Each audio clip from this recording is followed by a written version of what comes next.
జగన్ ఈ అంశాలను చర్చిద్దాం. ఇదే వాళ్ళ పవర్ డిబేట్. స్థానిక సంస్థల గుడ్ ఈవినింగ్ ప్యానల్ మెంబర్స్ అందరికీ నమస్కారం.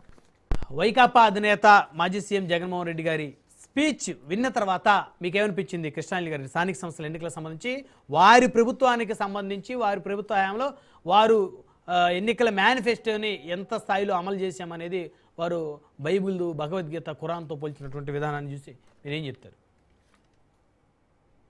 బ్రహ్మనాయుడు గారు, జగన్మోహన్ రెడ్డి 2024 ఎన్నికల సమయంలో సిద్ధం సభలు పెట్టాడు.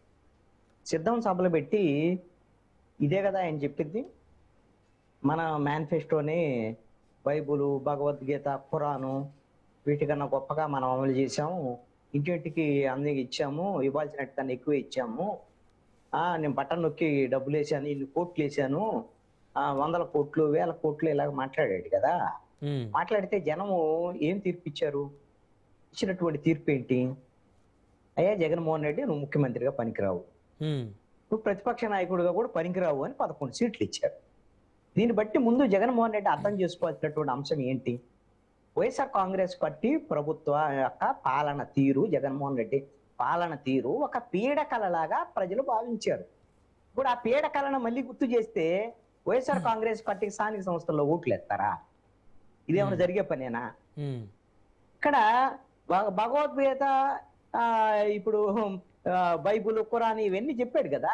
ఇప్పుడు ఎన్నో సందర్భాల్లో చాలా చర్చించి అర్జునుడికి ఇప్పుడు లోతుగా వెళ్ళాను. కానీ ఇప్పుడు వాళ్ళ మేనిఫెస్టోలో లేదండి ప్రతి సంవత్సరం జాబ్ క్యాలెండర్ ఇస్తా అని. ఒక సంవత్సరం అన్న జాబ్ క్యాలెండర్ ఇచ్చాడా? మద్యపాన నిషేధం అనేది ఆయన మేనిఫెస్టోలో పెట్టలేదండి. మరి ఆ బైబుల్, ఖురాను, భగవద్గీతలో అది కూడా ఉంది కదా. మరి ఆ మేనిఫెస్టోలో మరి అమలు చేశాడా? కుంభకోణాలు చేశాడు. అదే విధంగా సిపిఎస్ రద్దు అన్నాడు. సిపిఎస్ రద్దు చేశాడా? మరి అమలు చేశాడా? మరి ఎందుకండి ఇవన్నీ లేనిపోయినాయి అన్ని మళ్ళీ ఆ పిచ్చి వ్యవహారాలు తప్ప. వాలంటీర్లు అని చెప్తారు. నిట్ట నిలువున ముంచిందే వ్యవహారం అది. మీకు ఎందుకు అని అంటే, నేను 50 కుటుంబాలకు ఒక వాలంటీర్ని పెట్టాను, ఈ వాలంటీర్లకు నేను బటన్ నొక్కుతున్నాను, లేకపోతే జనానికి వెళ్ళి వాళ్ళు పథకాలు మొత్తం ఇచ్చేస్తున్నారు, వాలంటీర్లు ఉన్నారు నాకు ఓటర్లకు మధ్యలో, ఇక వైసీపీ వాళ్ళు కార్యకర్తలు, నాయకులు, క్షేత్రస్థాయి నాయకులు ఎవరితో నాకు పని లేదు అని కదా జగన్మోహన్ రెడ్డి దేమాకు పోయి బొక్కబర్ల పడ్డాయి. నువ్వు మళ్ళీ వాటిని ఎందుకు గుర్తు చేసుకోవటం? నీవు వైసీపీని ఓడించింది ఎవరు?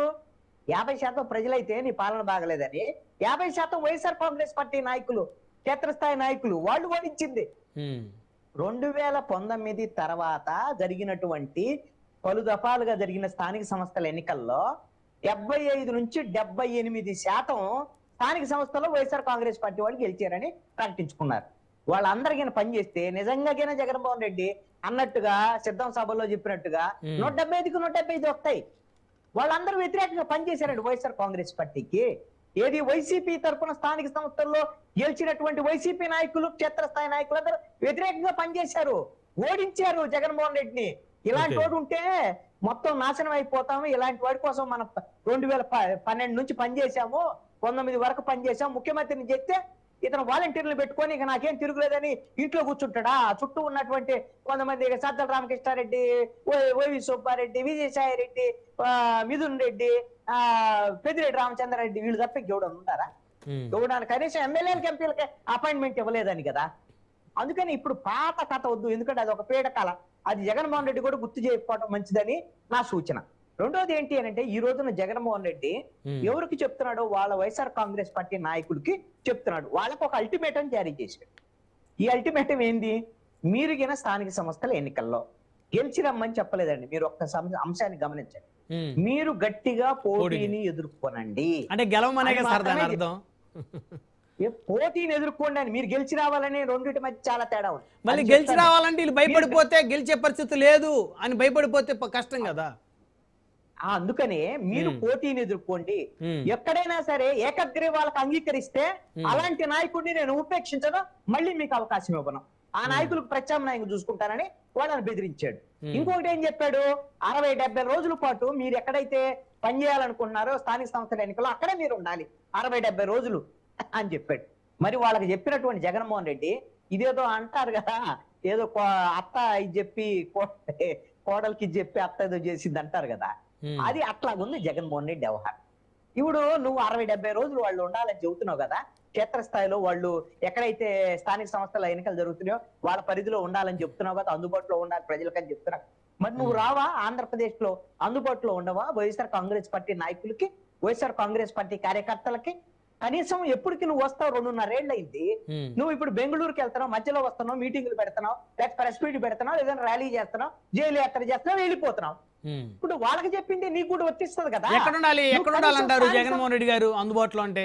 అరే రాష్ట్రం కోసమానండి, నా కోసం కాదండి, ఆయన చెప్పిన సిద్ధాంతం చెబుతున్నాను.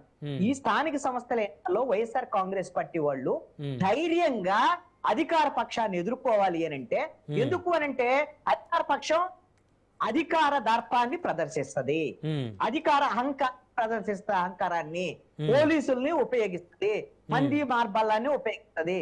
వాళ్ళందరినీ మీరు ఎదుర్కోండి.